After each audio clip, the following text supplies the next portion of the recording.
Okay, good evening, everybody, or good morning, good middle of the day, whatever time it is, wherever you are in the world. Thank you very much for joining me today. My name is Liam. I'm the founder of Biggerplate.com, and I'm hoping you can see me okay and hear me okay.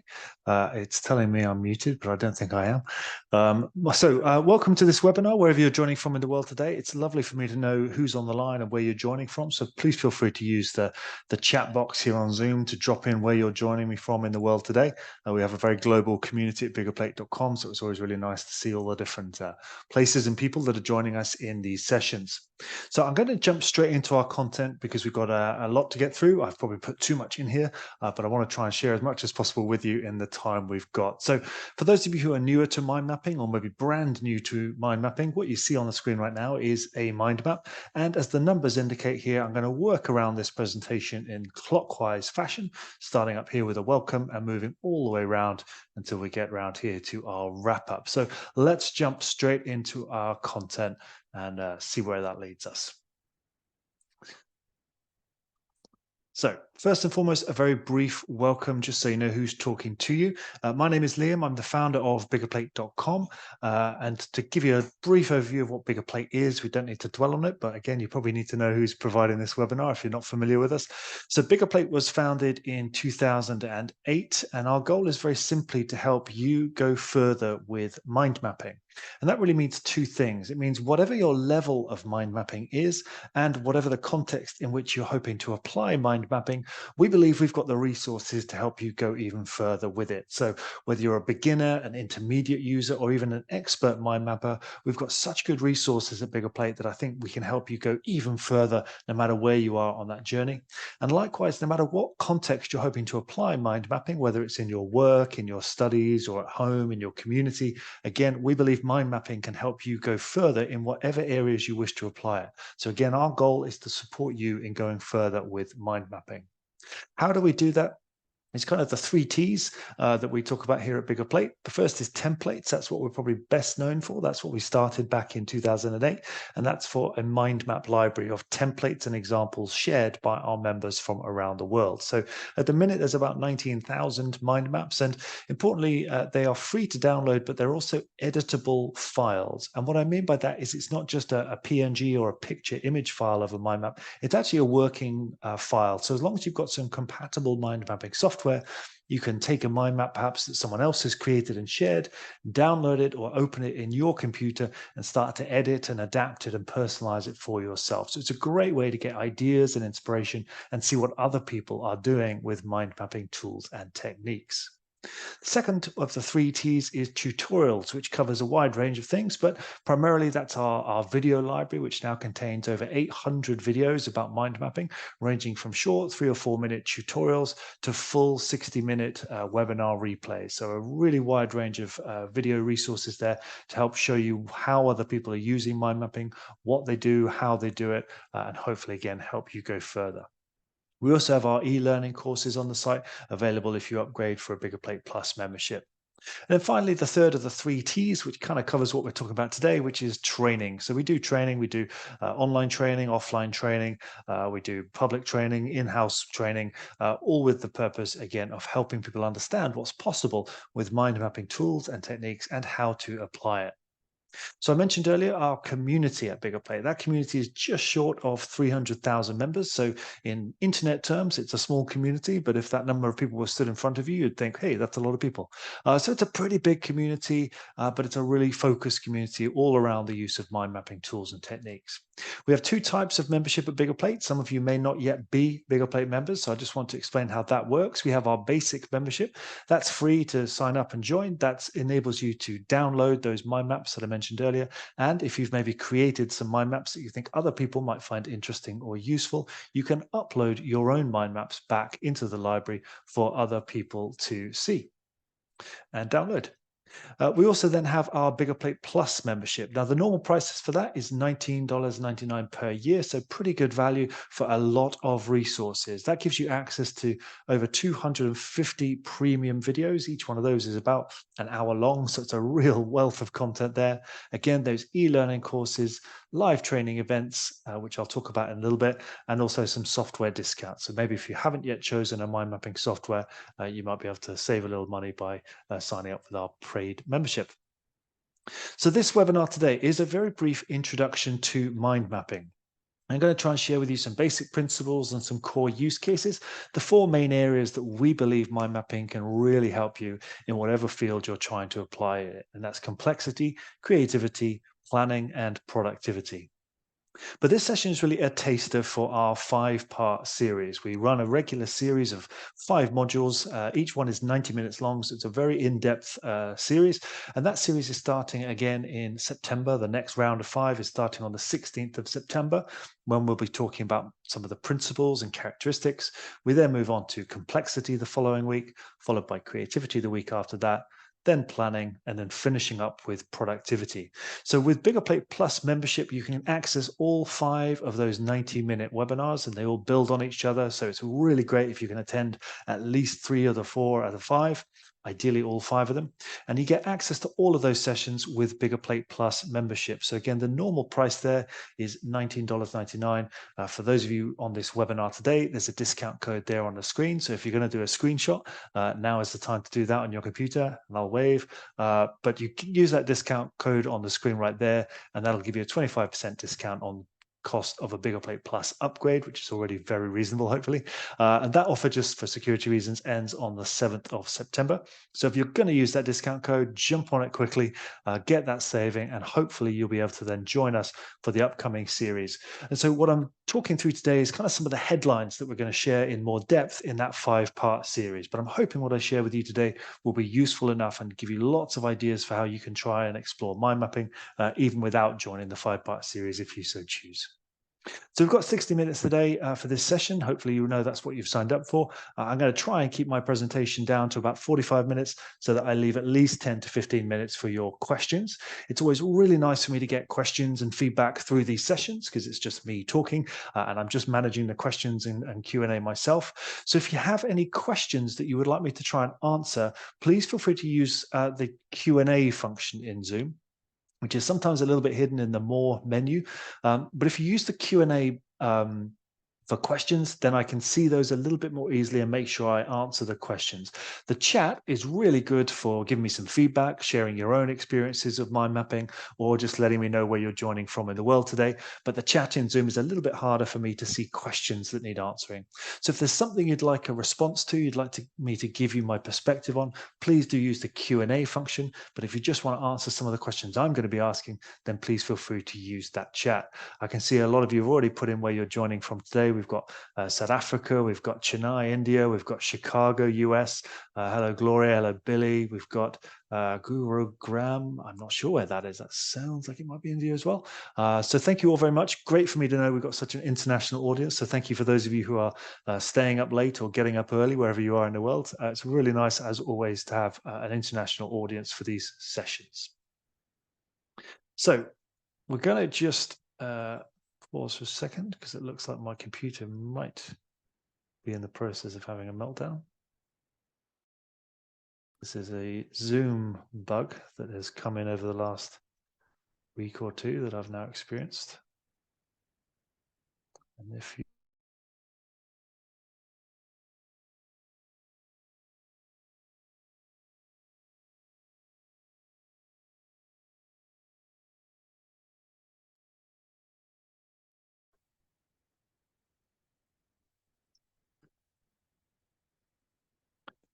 Okay, sorry about that. There's a bug in Zoom that I've discovered in the last week, which is throwing me off. And apparently if I use my mouse wheel to scroll in the chat, it crashes the whole thing. That's very useful in Zoom. I'm hoping I'm back, and that was just a minor interruption. But if you could just let me know, if you can, that you can see and hear everything okay, because I can't quite tell now with the Zoom interruption. But I'm going to press on, and if those of you who can just let me know in the chat that you can see the screen, hear me, and see me okay, that would be useful. Thank you, Billy. I can see you said all okay, so much appreciated. Okay, well, let's jump into our content then and hope that Zoom doesn't throw me out of my own webinar ever again. Let's get back in here. So I want to talk briefly about principles. So we've got 5 modules that we cover in this upcoming series. We talk about principles, mind mapping for complexity, mind mapping for creativity, then planning and productivity. And it's very much a connected set of topics. So I'm hoping you'll see how these can build on each other. So firstly, what is mind mapping? What are we talking about here? Well, mind mapping to us, to me, is a visual spatial technique to organize and develop ideas and information. Now, the words in bold there are the words that I think matter most, obviously, but I'm just going to focus on a couple of pieces here. The first is visual. Now, something that's become, I think, a bit problematic or a little bit annoying, really, over the years for me is to see that nearly every software in the world says that it's visual software now. So I think, unfortunately, the word visual has slightly lost its meaning in terms of software. It seems that anything that's got a little bit of color in it is called visual software. So what I'm talking about, what I'm thinking visual in terms of mind mapping is actually visible. I'm thinking about visible structure. So in a mind map, like you can on the screen right now, you can actually see those connecting lines between ideas and information. And also you can see the hierarchy of information. And if you join those 5 modules with me, you'll hear me say the word hierarchy and structure a lot. That is really, for me, what's at the core of mind mapping, is putting ideas and information in a structure that helps you develop and build and understand it better. So visible for me is more important than visual. So we can see the structure of our ideas and information. And importantly, we can see it in one place. For example, I can zoom out in my mind map and get a real sense of the big picture, but I can also zoom right in. So we've got this visible structure in a mind map that's pretty unique. But then spatial, this is a different word that you don't see used as much with mind mapping, but it's absolutely at the heart of why mind mapping is a little bit different to other techniques. It's not just that you can see the connections. It's also that things matter in terms of space. So it's a visual spatial technique. And what that means is items are always placed in a location, which may sound obvious, but that location matters. So the location of topic A in relation to B tells you something about it, even if you're only using 1 or 2 words. So spatially, if a topic is above or below or beside another topic in the hierarchy of the mind map, it tells you something a little bit more. So it tells you about that information hierarchy, and how you've organized those topics tells you a lot more about the context of it. So spatially, you can move the things around a spatial canvas, and that location of a topic gives it a lot of context. Even if you just have one key word, where that is located in the structure will tell you a lot more about it. And that's why we talk about mind mapping being visual spatial. It's not just that you have to use your eyeballs to see it. It's actually that you've got visible structures, and spatially, the location of the information gives it extra meaning. So what are some of the best practice tips and techniques for mind mapping? Well, in the full-on session that's taking place on the 16th of September, I'll go into a little bit more detail about mind mapping versus mind maps, and they're not necessarily the same thing. One is the process and one is the output, but some best practice, some good practice to keep in mind if you're mind mapping as a process is to build and read your mind maps clockwise. So just like I did when I started this session, I said I'm going to work my way clockwise around this mind map, starting at what would sort of be about the 1 o'clock position, if you imagine looking at a clock face, and working our way around. This is just a nice way to help other people read your mind maps.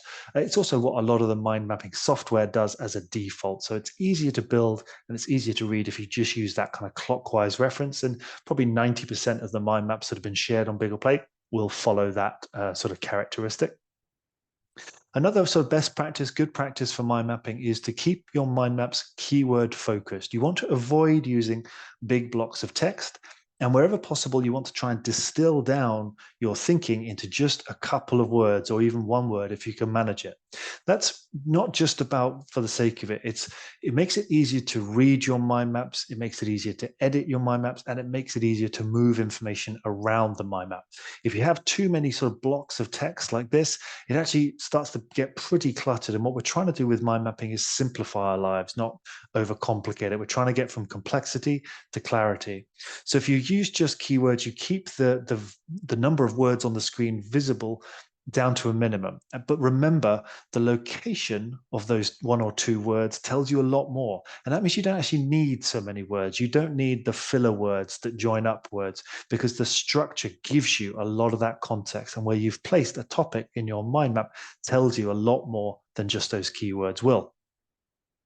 And then best practice with mind maps is also to leverage personalization in your maps. So whether you're using icons, images, and color, mind mapping and mind mapping software in particular can really be a much more personal way of engaging with information and building and developing your ideas.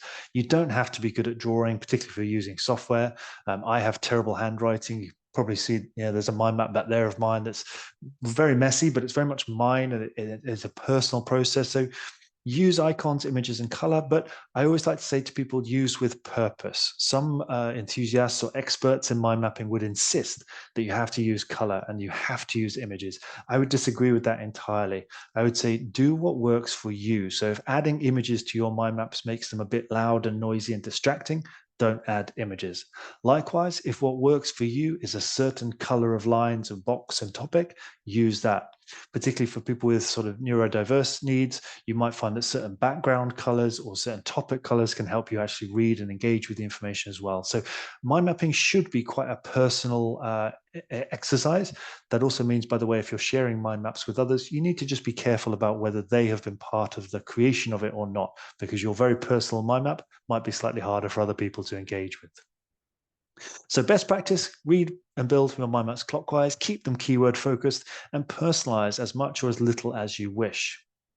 When should you use mind mapping? Well, really, we sort of view it as this kind of Venn diagram of where mind mapping sits. We believe mind mapping sits right in the center of this diagram. It's a fantastic tool to help you navigate and understand complex situations. It's a really great tool for helping to enhance and support creative thinking individually and in groups. And it's a really good tool for planning when you don't need heavyweight project planning tools. You just need to understand the sequence and the actions. And it's a really good tool to help support productivity, help you keep control over multiple actions in multiple domains. So where we see it being applied is in any number of locations. So if you've got a complex situation, it might be that you've just got a lot on your mind. Maybe you're feeling a bit overwhelmed, a bit overloaded. Maybe you're going into a new sort of study area and you've got some new subjects to learn. Maybe you've got a big document to understand, or a changing situation. Maybe you're moving house, moving country, moving jobs, whatever it might be. Anytime there's complexity and a lot of unknowns, a mind map, whether it's pen and paper or using software, is a really good way of just understanding more about that complexity. It may not solve it all for you, but you'll feel a little bit calmer just by seeing how you do understand that complex situation, probably a little bit more easily than you realized. In creative terms, if you've got a new idea or an idea that you want to explore, you want to spark creativity and prompt yourself or others, if you maybe want to challenge your own thinking or gather other perspectives, mind mapping is a really good technique to employ. You need to think of mind mapping as just another tool in the toolkit. It's not the tool for everything, but it's absolutely a tool that everybody should have in their computer ready to use when the time is needed. So we're always suggesting that you've just got to understand where mind mapping fits and where it doesn't. So anytime you don't quite know how to get started, that's a great time to think maybe I should be using mind mapping. When it's time for planning, if you've got big projects to start, whether that's a wedding, a holiday, a work project, a home project, it doesn't really matter. If you don't know where to begin, or you need to figure out the sequencing, what comes first, second, and third in the process, mind mapping is a great tool to help you move and understand the right logical way to approach that. And that leads you nicely onto productivity. If you've got a lot of tasks to tick off, if you're feeling a bit overwhelmed with the number of things you're supposed to be keeping track of, if you're struggling to prioritize, and if you're struggling to perhaps feel balanced in your home and work, for example, I believe mind mapping is a really good tool. We use the label productivity, but it's not about ticking off tasks. It's about feeling in control. The whole purpose or meaning really of Biggerplate as a company is to help people feel in control a little bit more with help from mind mapping tools and techniques. So complexity, creativity, planning, and productivity, perfect territory for mind mapping. Hopefully what I'm going to be able to show you in a little taster today, but in much greater depth when we do our September series. So on the screen today, I'm using mind mapping software. There are many different mind mapping software products out there. Some are fantastic, some are terrible. If you look on Biggerplate, you can get some really good guidance as to how to avoid the terrible ones and how to find the good and the brilliant ones. But some key benefits of mind mapping software in general terms, if you choose decent software, they'll all be able to help you with the following things or provide the following things. They all give you this really adaptable structure. So in any good mind mapping software, we've got this expansive canvas that enables us to just build out topics, just using my keyboard here, really quickly and easily. So a great way to just throw ideas into a canvas in order to then develop and make sense of them. But importantly, we can then iterate very easily in mind mapping software.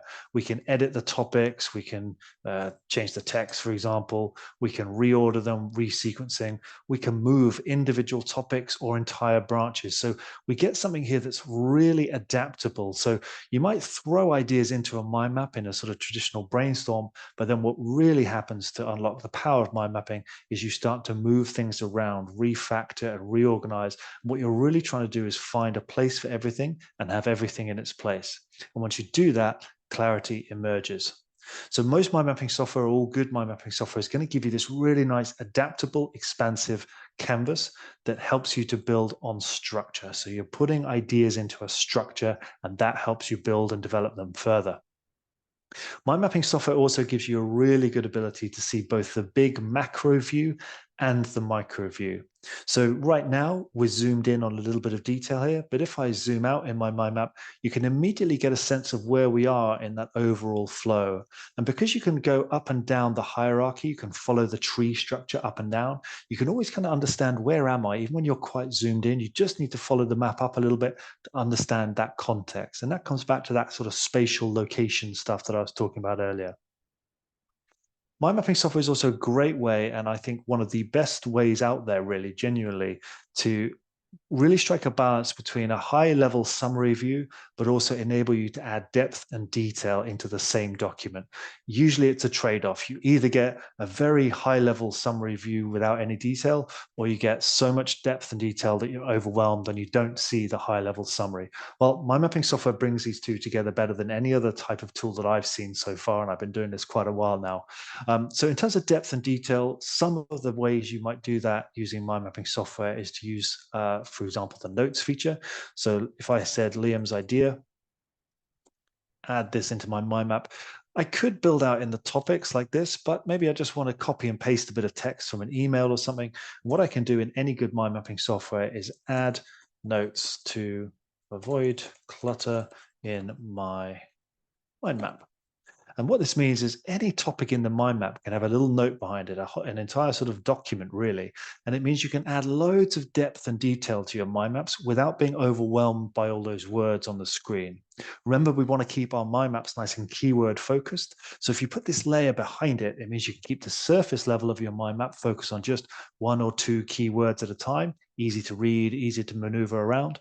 But we can know anytime we see this little icon in this software, it tells us there's more depth here. If you want to have a look, go inside, see the depth, see the detail, add as much text in here as you wish. But again, your mind map stays nice and clean and clear. So a really good way of adding depth and detail into your mind map, even though that surface level is nice and clear and readable. Another great feature that's universal in good mind mapping software is hyperlinks. So that gives us the ability to link to files, folders, and websites from directly within our mind map. So you can think of it like bookmarking something in your web browser.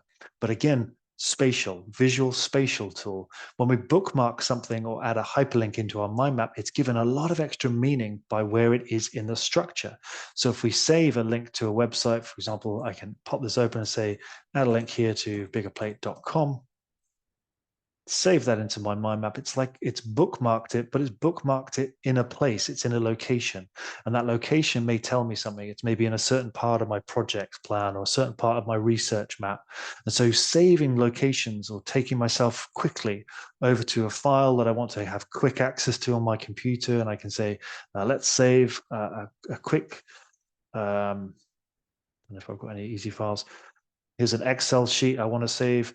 Let's just save that in, and it means I can just jump straight to that Excel sheet. No rummaging around folders, trying to remember what things were called. I've got the navigating signpost right here at my fingertips. So a really great way to help us keep depth and detail, which again, doesn't clutter up the surface level of our mind map. So that's a very quick whip through some principles. In our full session on the 16th of September, I'll go into a little bit more detail. We've got 90 minutes to cover what I'm doing here in about 5. But in the full session on the 16th, we're going to talk a little bit about some myths and realities. We're going to talk about myths around mind mapping laws or rules that I think you should ignore. And we're going to talk about some of the myths of mind maps versus brainstorming. They're not the same thing, but often they're talked about as if they are. Mind mapping is a great tool to support and enable brainstorming, but a mind map does not equal a brainstorm, and brainstorm does not equal mind map. And I want to explain why that is and how you make sure you get those both working for you. I also talk a little bit more about mind mapping and mind maps. The process is mind mapping. The output or the byproduct is a mind map. And it's really important that we focus mostly on the process. The mind map sometimes is done as soon as you created it. It's to help you think and to help you clarify your thinking. So sometimes you don't need the mind map. You've just done the thinking exercise and you're clearer and you proceed. We also give a little bit of information about what is a mind map and what is it not. And it's not because we want to correct people and say you're not mind mapping correctly. It's mainly so we can understand, again, the right tool and the right technique for the right situation. So I'll share with you some of the key characteristics of what I think makes a mind map, and then we'll look at some of the things that maybe people might call a mind map that I'd suggest maybe is something else. Not better, not worse, just something else for a different type of use case. So we'll talk about mind mapping versus mind maps. We'll talk a little bit more about personalization in maps, so icons, images, color, the differences between icons and images in mind maps, how to use them and when to use them, and how you might leverage that kind of functionality for branding and building templates that you can reuse rather than starting again from scratch. And we'll go into a little bit more depth about mind mapping software in general, some of those kind of core universal features, and maybe a few tips I could share with you around choosing software. As I said, there are a lot of mind mapping products out there. Biggerplate doesn't make any software. We don't sell any software. Our goal is to be neutral and independent, and we can probably give you some useful tips if you're going to look out for some software, maybe choose some software. I can maybe save you some time by giving you some pointers. So join me on the 16th of September for the session on principles. And then we'll move on to complexity. So what is complexity? Well, I like to think of complexity really as being about unknowns. We don't know what the components are, like what is this we have, and we don't necessarily know how things connect up. So I like to think of it a bit like a puzzle, a complexity puzzle that we're constantly trying to piece together. But unlike a traditional puzzle, the pieces in this puzzle are ideas, information, tasks, projects, people, documents, reminders, data. But most importantly, it's not like a real puzzle. We may not have all of the pieces. There are no edges that tell us where the puzzle stops and finishes. There's no box that tells us what the end product is supposed to look like. And maybe the pieces are all black and white and gray, so it's not quite so obvious what things we should batch together. So I think complexity is really this challenge of constantly trying to assemble the components by connecting them up, but it's really difficult to do. Where do we see complexity or experience complexity? At work, it could be, trying to figure out what your next career move is. A lot of unknowns about, is this company better? Is this type of job at this industry? Developing a business strategy, should you A, B, or C, or what disruptions or risks you need to cater for. Product development, sales, marketing, or even just building a presentation. That is an area where sometimes you've got to try and communicate complex information in a coherent, easy to understand way. So in a work context, all of those areas are rife with complexity. School, learning new subjects, academic research, college planning, and just thinking, what am I doing when I finish school, perhaps? All of that complexity, lots of unknowns. At home, similarly, life and family, health and well-being, there can be lots of things unknown, exciting and scary, and we just need better ways of just pulling it together and looking at it and saying, okay, there is some knowns in here, and I'm going to start to understand those unknowns a little bit better. So how do you do that? And how does mind mapping help? Well, what I talk about a lot in the second session, which is on the 23rd of September, is this mindset of make to know. And make to know is based on a concept that I read in a fantastic book, which is called Make to Know. This book is on the screen there, and it's about spaces of uncertainty to creative discovery. And that's the name of the author there. And the core premise of the book is sort of this, there's this myth of the creative genius, and the creative genius knows what the end product looks like. They know what they're going to create. And the author talks about art and literature and film and all these things, and says this idea that people know exactly what they plan to create when they begin is a myth. Actually, what happens is they bring it into existence by writing, painting, and sculpting. They don't know the end product when they start. So the myth is creative genius. The reality is it's a make to know process. It's a process of entering uncertainty. I don't know what I'm going to paint yet. I don't know the ending to my novel. I don't know what this film is going to look like on the big screen in the final, but I'm going to begin. The destination is unknown and the outcome reveals itself by making it, by writing the pages, by writing the screenplay, by sculpting the clay, chiseling the stone, whatever it might be. But it is very much a struggle. It's about iteration and evolution, and it can be painful, repetitive, and slow in order to arrive at that final point. And when I read this book, I really felt like they could be talking about mind mapping, even though it wasn't. And where mind mapping is really helpful is in the kind of make to know of information and ideas. By putting things into a mind map and moving them around and trying different locations and moving those puzzle pieces around, you start to get that clarity. But you have to do the making in order to get there. So the mindset is make to know. The method is to capture and categorize. It's at the heart, or we think it's at the heart of mind mapping, is capture and categorize over and over again. So to capture ideas, information, and questions in your mind map. So for example, a really simple, very popular type of mind map is a 5 Ws and 1 H. So you can apply this to nearly anything you can think of. So if I said, I'm going to do my 2026 business planning for Biggerplate, I might just start by trying to ask myself some more who questions. So who is involved? Who are we serving? Who are we against, perhaps? I don't know. So all we're doing at this stage is capturing more questions. And it's a really good technique to just keep asking yourself questions and just capture ideas and information as they come to you. But these simple prompts and questions can be a great way to get started.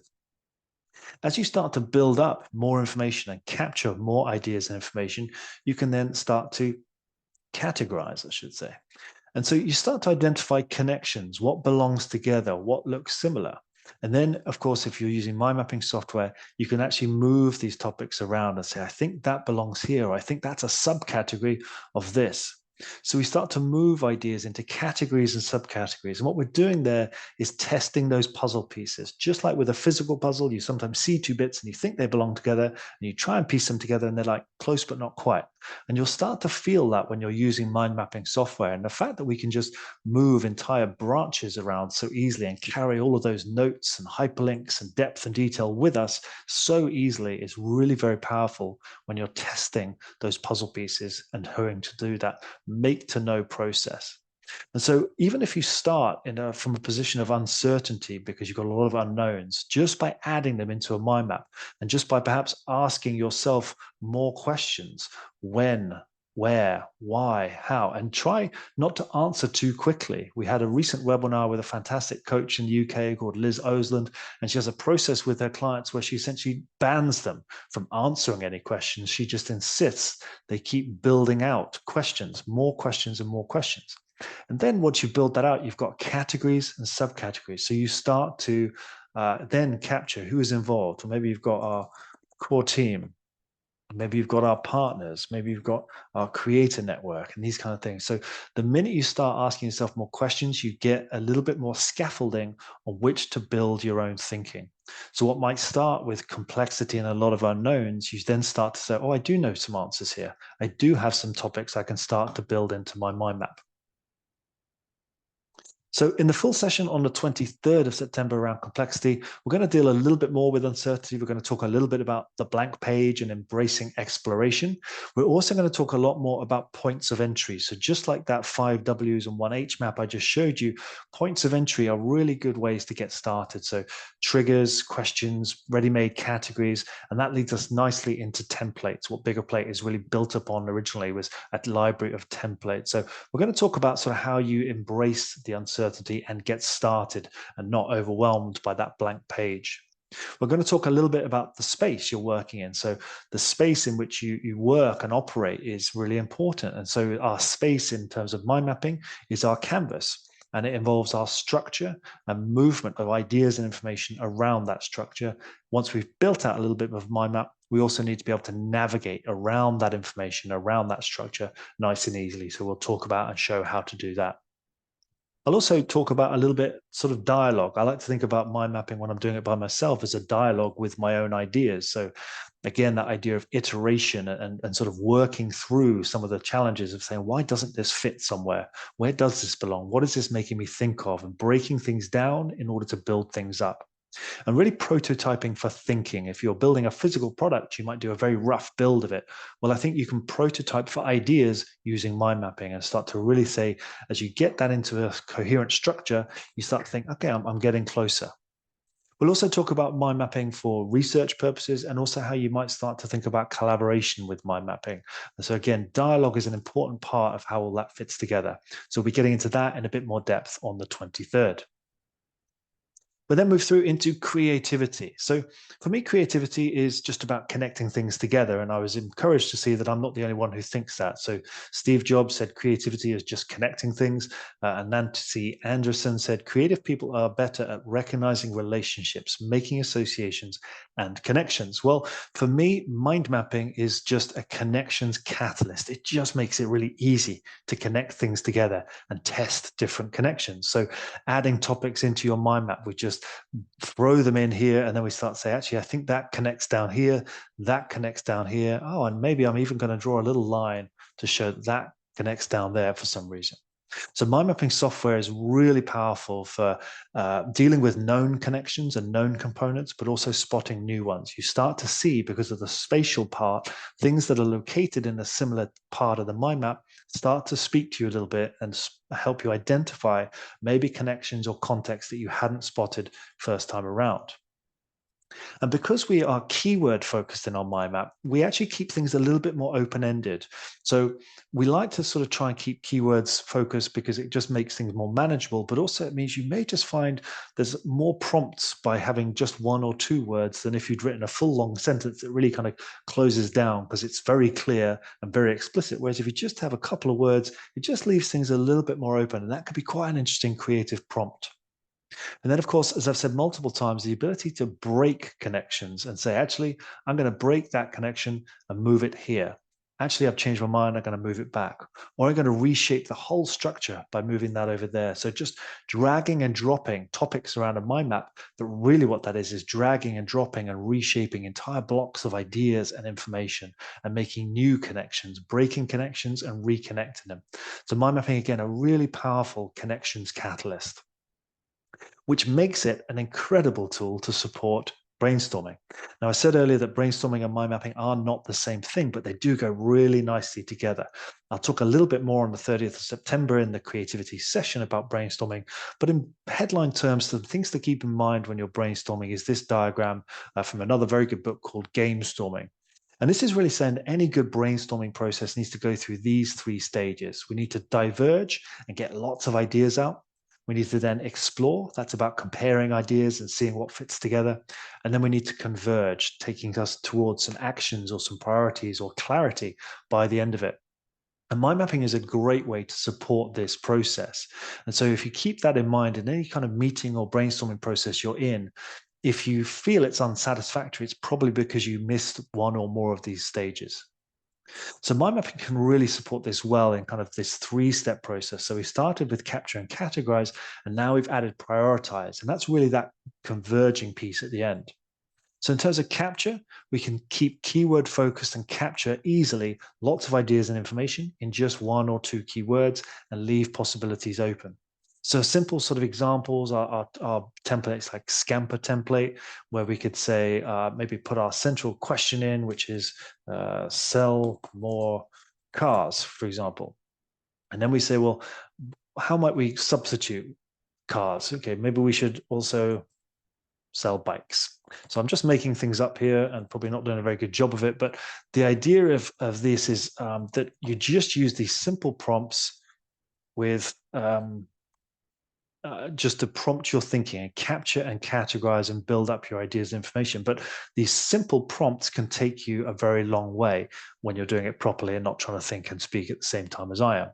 We have this quite nice set of prompts that we use at Biggerplate, where we'll have templates like this with an animal, a mode of transport, a media form, a job title, a country, and a food type.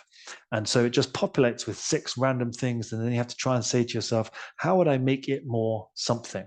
So if you were to put your challenge or your complexity in the middle of this and say, for example, how do I make Biggerplate sell more upgrades, for example? I might say, well, what does an elephant make me think? It makes me think of old, makes me think of large, gray. How do you make it more bicycle? It's simple, it's cheap, it's quite manual. So you just use these simple prompts to drive off onto different directions. But the point here is we just capture and capture. We don't try and necessarily make sense of it yet. We capture and build. And then we start to categorize. We explore further the middle of that diagram. What belongs together? What's a good label for this category of stuff? And then you use that to prompt, well, what else belongs in that category?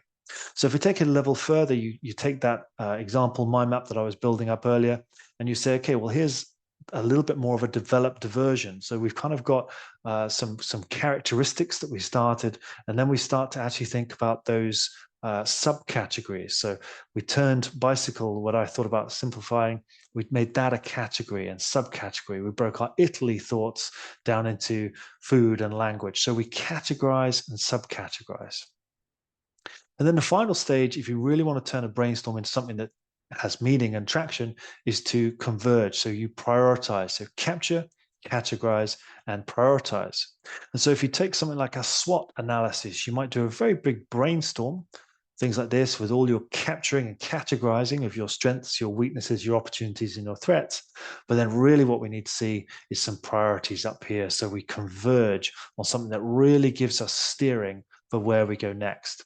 So if you're talking about creative thinking, whether it's strategic thinking and planning like this, or more creative prompts like product development or party planning or event planning, for example, what you really want to be doing is capture, categorize, and prioritize. Because only once you prioritize, you really start to focus in on what happens next. So this is kind of what we're going to be covering in much greater detail on the 30th of September. We're going to talk about creativity myths versus reality. We're going to talk about brainstorming myths and reality, and mind mapping versus brainstorming. What is the difference and how do they fit together? And I'm going to share with you some brainstorming best practice. I've done a lot of facilitation with group works, a lot of brainstorming here at Biggerplate. So I'm going to show you how map preparation, working with groups, and top 3 thinking are just some of the things that can really help make your brainstorming more successful. And then, much more importantly, we're going to do a real step-by-step demo using some of the same maps I've just shown you, but at a much slower pace and much more step-by-step. We'll just go through how you can sort of use mind mapping to support your own creative thinking and brainstorming. So whistling clockwise then around our mind map, we get to planning. So again, we've gone capture, categorize, and prioritize. So now what we've got is ideas, information, and we've maybe started to think about actions.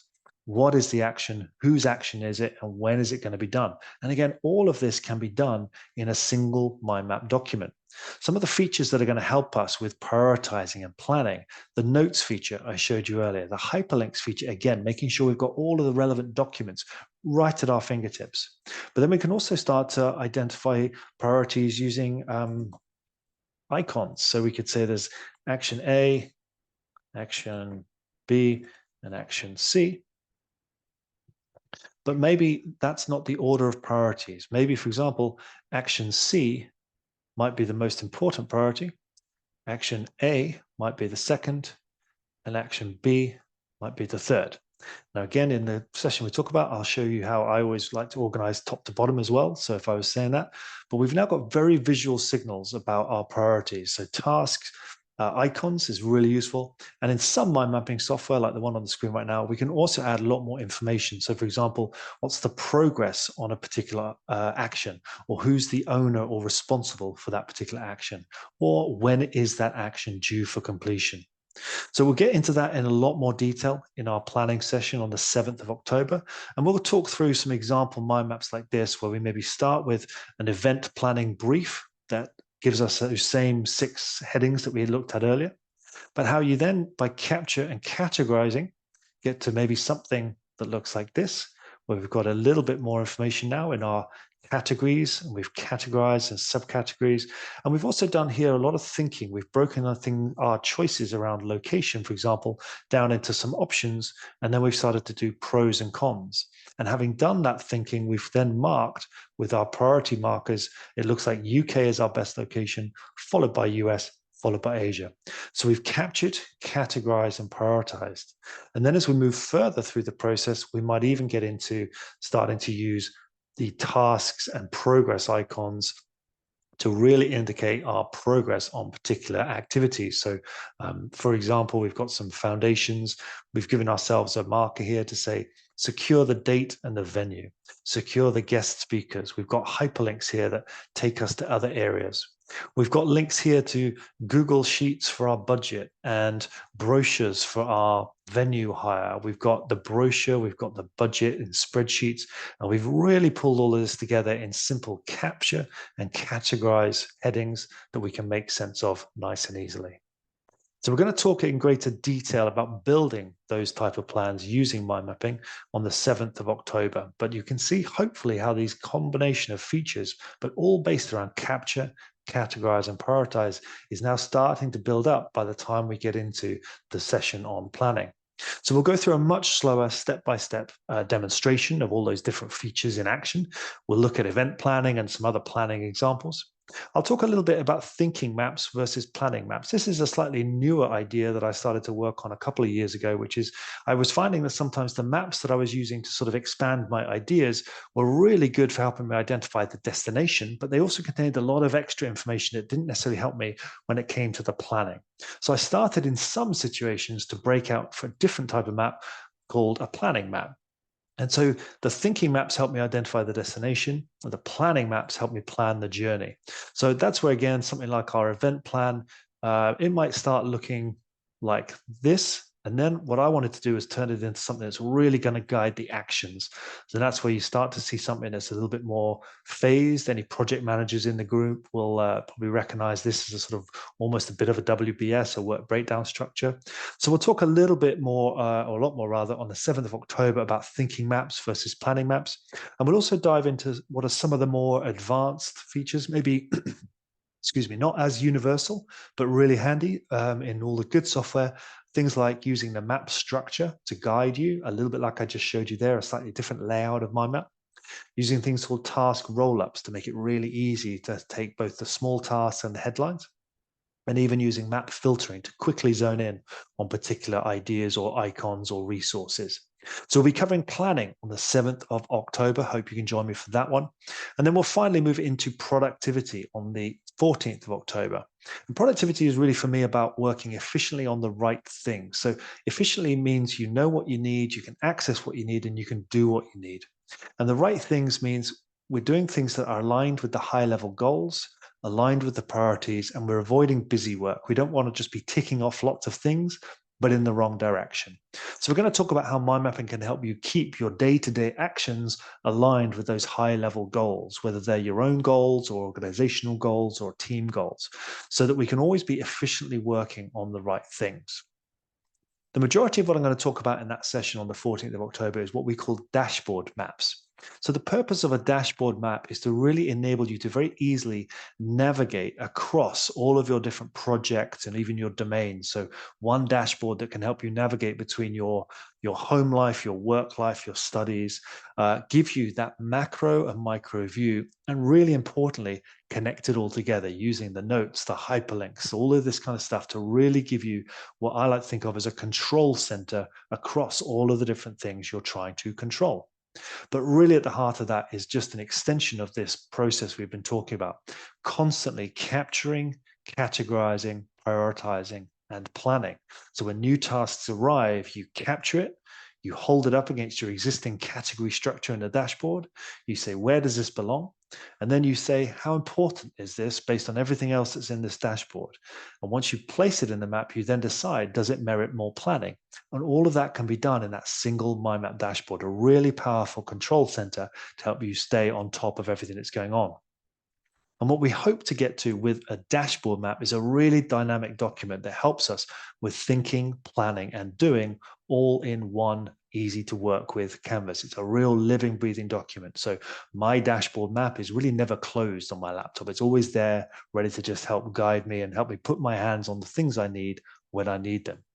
So we'll look at an example dashboard, and one we've just kind of made up with some client information and removed information. But a dashboard that might look like this: it's maybe got a section over here for your personal things, maybe some things under health. You've maybe got some topics you need to book an eye test.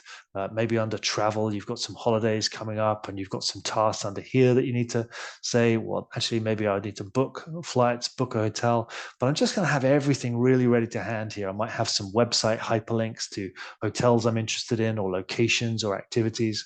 And then across here in our work, maybe we've got some projects that are in motion. We've got hyperlinks here to the relevant project plans, the brainstorms for all these different projects, so we can quickly jump off to our green project or our purple project, whatever it might be. So the dashboard is really helping us to navigate the details and the big picture. And I'm going to show you on the 14th of October how to go about building your own dashboard mind map. So we're going to show you how to sort of think, plan, and do. And I'm going to show you what I think are some little small differences between thinking maps, planning maps, doing maps. Sometimes they're all in the same mind map dashboard or the same mind map document, but sometimes it can be advantageous to break them out, to make it a little bit more manageable, but still have them nicely connected up. We're going to look at dashboard building in greater depth. I'm going to go through a step-by-step process and also show you some of the ways that I like to prioritize a dashboard. So the thing with the dashboard mind map is it can get very big. So you need to be able to prioritize within that dashboard. And it's really important in the dashboard that we prioritize both the whole and the parts. So the whole map and each individual project within it, for example. So we're going to use things like the map structure to do that, numbering and icons, and top 3 thinking. And we'll get all into that on the 14th of October. And then finally, I'm going to touch into, again, a relatively new concept. Maybe 3 years we've been working on sharing people with playbook maps. This is about guiding daily action. So you've got your dashboard, which helps you to think and plan and do, but sometimes it can be useful to break out some of those repeating daily tasks, perhaps, into a playbook that just helps you, by the end of the week, feel like you've dealt with the essentials. It can help to declutter your dashboard. And my experience was it really helped me to get sort of balance between the big picture, deep work stuff and the daily tasks that just needed to get done. So we're going to talk about dashboard maps and playbook maps on the 14th of October. And with about 9 minutes to spare, I'm pretty much ready to wrap up. This has been a whistle-stop tour, and I definitely need to probably reduce the amount of stuff I'm trying to share in this content. But I really wanted to give you a sample of what we're going to be covering from the start of September. And I hope some of you might be tempted to come and join me for some of those webinars. So the core kind of takeaway I want you to really think about is that mind mapping for me sits at the center of these overlapping topics: complexity, creativity, planning, and productivity. I think if you can get to grips with mind mapping tools and techniques, all 4 of those really important areas are going to be greatly enabled. So I'd absolutely advocate that you really take that diagram and really make it your own. So next steps, well, really, if you haven't already, I'd suggest you join Biggerplate. It's free if you want a basic membership. And don't forget that upgrade offer. Screenshot that if you need to right now to get our Biggerplate Plus membership. 25% off that using the code here that's in red, 2SEP25, all caps. That gives you access to our premium video library. That's over 250 videos, e-learning courses, live training and events like the series that's coming up, as well as those software discounts. That offer ends on the 7th of September, by which time I'm hoping you will have upgraded so you can join me on the 16th of September for the first of our 5-part series. With that all being said, I will pause for breath and see if there are any questions, comments that I will just try and get through. A very quick run through a lot of stuff there. I hope some of that has given you some food for thought. Let me see what I can see in some questions. John. Sorry, John, pause for breath. John says, which mind map tool are you using for this webinar? Great question, John. Sorry, I didn't mention that earlier. So the tool on the screen right now is called Mind Manager.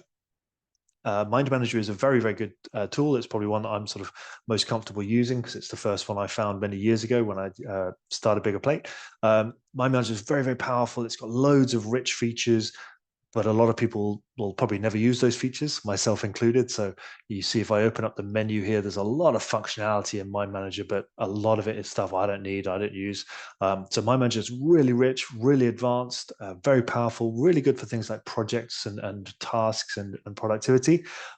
Maybe slightly overkill for some people, particularly as a first mind mapping tool. Their web version is a bit lighter weight, so that's good. So this is Mind Manager on the screen right now. But yes, lots of other software options out there to explore. If you have a look on Biggerplate, there's a page about software where you can just get a few of the kind of the main names and see some of the resources we've got for each software, which can help you as well. Other questions? Thank you very much for the questions. Can I explain what top three thinking means? I can try to, yeah. So top three thinking, which would be,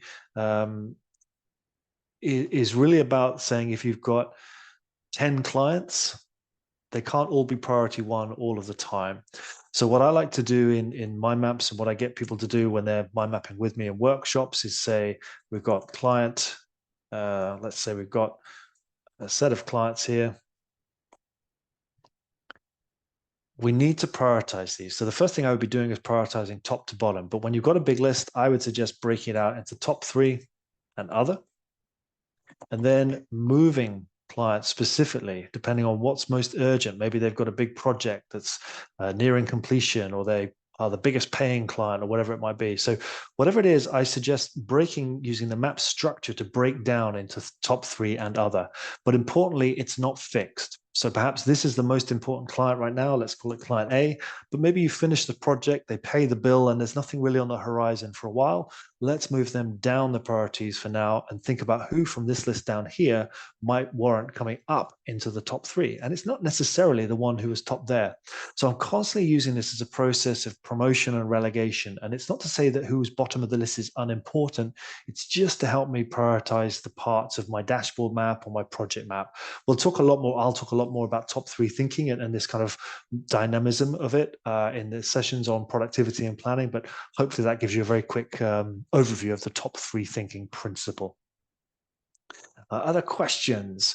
Will the sessions be recorded and available if we can't join? So with this 5-part series, it's really important for us to try and drive live attendance. It makes it far more dynamic. We get lots more engagement. It's much more beneficial for those who are participating. So in terms of recordings, if you attend 3 live sessions, you get all 5 recordings. That's how we just try and make sure people are present.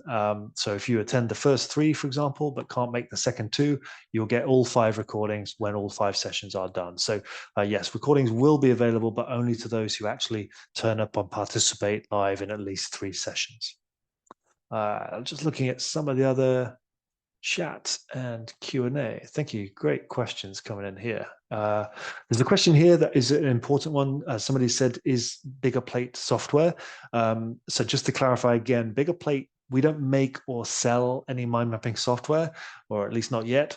So you can't buy or download Biggerplate as a software. We're kind of like we are a neutral hub for people who like to explore these tools and techniques, but there is no software called Biggerplate. So if you go to our site, you'll find lots of mind map templates, lots of videos, lots of resources to help you learn about mind mapping tools and techniques.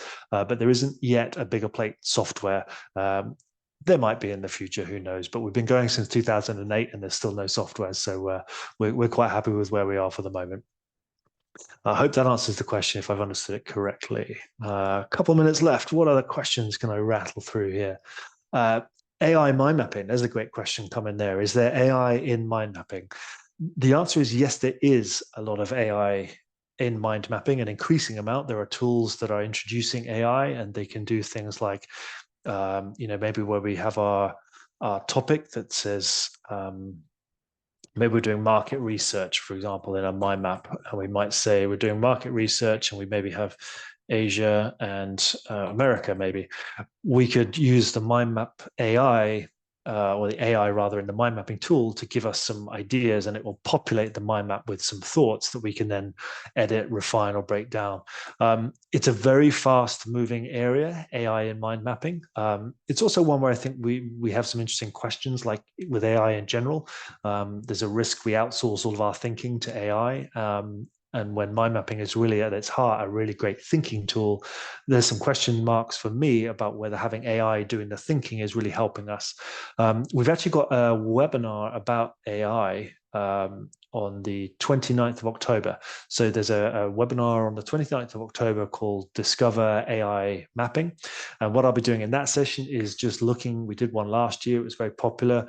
We just take a look at what is currently available in AI mind mapping terms. So if you're interested in AI mind mapping, again, another reason to upgrade to Biggerplate Plus is you'd be able to get that AI mind mapping webinar. So again, if you're going to use that discount code on the screen, there's another good reason for it. So AI mind mapping, 29th of October, for those of you who are interested in AI mapping as a topic. Great questions. Wow, there's loads of stuff. John, a very kind question. What is the name, the origin, John Hipsley, different John. What is the origin of the name Biggerplate for your company? I'll try and keep it short, John, since I'm out of time, but essentially we were doing what people did in the mid-2000s, trying to come up with a company name that you could also get a .com domain, and we did the same things that everyone else did. We used a thesaurus. We came up with Greek and Roman stuff that was all very grand sounding but useless. And then we literally just had a friend of mine who was coming in and was about to go, and he said, "I've got to go. I've got essays to write, because this is when I was at university." And we said, "Oh no, stay." And he said, "I've just got too much on my plate." And I just said to him, "Oh, you need a bigger plate." And we wrote it just down for no reason at the time, but it after a few days, it really was the top contender, because actually what I think still mind mapping really helps you to do is feel in control. So this phrase, "I've got a lot on my plate," which doesn't translate into all languages I've discovered, but is about feeling overwhelmed. So the idea is, if you get a bigger plate, well, you're maybe a bit less overwhelmed. And I think mind mapping can really help you with that. And that's, again, why we have this series is focused on complexity to clarity. I think that's really what mind mapping can help you do, is take all of this mess and just feel a little bit more in control of it, even if there's still a lot going on. So that was my very quick explanation, John. I hope about the name of the company, Biggerplate. Yeah, I started Biggerplate or the idea for Biggerplate was in 2006. That's when I was 21. So you now age myself immediately. That's when I was at university, discovered mind mapping tools that essentially saved me from failing my degree. And then Biggerplate, the website, launched in 2008. So we've been going quite a long time, helping people make sense of this little world. So I'm hoping I'm pretty much up against time. I can see a quick question here. Inderpreet, thank you for your question. How can we use mind mapping effectively in maths? Inderpreet, I'd probably suggest go to Biggerplate and type in maths and just see. You'll find some templates and examples that other people have used. Maths is a topic that I am terrified of. I'm not good at it. I never was, never will be. But yes, certainly if you look on Biggerplate, you'll see how other people have used mind mapping for mathematics and science and every topic you can really think of. So as a final thought, probably just go and have a look at that. But I'm hoping this has been a useful, I know it's been a lot of content very quickly, but I'm hoping it's given you all some food for thought. And I'm really hoping some of you will be joining our upcoming September series. I really love this set of 5 topics. I think it's brilliant. It's really fun that we have so much good live engagement during those sessions. So I really encourage you, if you're interested in any of those topics, even if you can only join one of them, do get involved, upgrade so you can get access to all of them. And I very much hope to see some of you there, where we can really get into the depth of these topics and how mind mapping is going to help you really enhance on all 4 of them. So that wraps things up for me. But thank you so much, wherever you are in the world, for taking the time out of your day. I know there's a huge amount of stuff on offer in terms of webinars, videos, cat videos, dog videos, all the sort of stuff. So it's really lovely that you take the time to come and join us here in our little corner of the internet to learn about mind mapping. If you have any questions or follow up about this session, please feel free to email me. My email address is liam@biggerplate.com. My name is LIAM @biggerplate.com, or just fire something into the website and it'll come through to me eventually. So any questions, feedback about this, I really would welcome it. This video of this presentation will be made available for you to view. So if you want to just revisit anything and slow me down a bit, that might be useful as well. But in the meantime, I'll wish you all a very, very pleasant remainder of your day. And thank you very much once again for joining me today. Till next time.